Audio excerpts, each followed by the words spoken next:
Vamos, dá aplaudir. Não sou eu também, não. Assim, para alegrar essa manhã de hoje, a gente homenageia quem a gente gosta, né? Quem a gente gosta. Sabe aquela brincadeira do amigo secreto? Você vai dando características e vocês vão tentando adivinhar. Mas no final, eu trouxe um vídeo, que essa pessoa até nem revelou esse talento. Quem tem criança aqui? Quem tem filho? Talvez vocês tenham até já visto essa pessoa e não associado à imagem. Entendeu?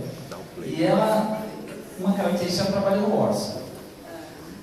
E nas horas vagas, quando ela não está trabalhando bastante, ela está nos ensaios,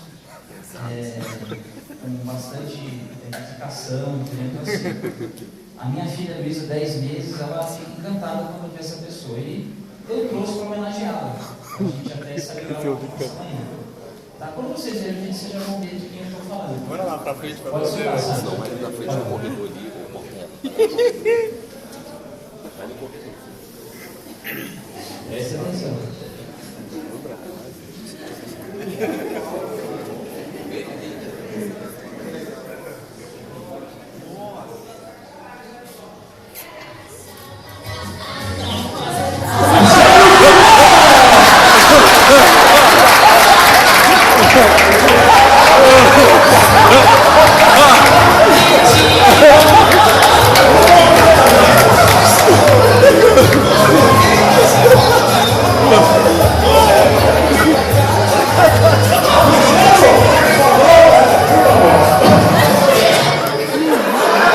O nosso homenageado chegou.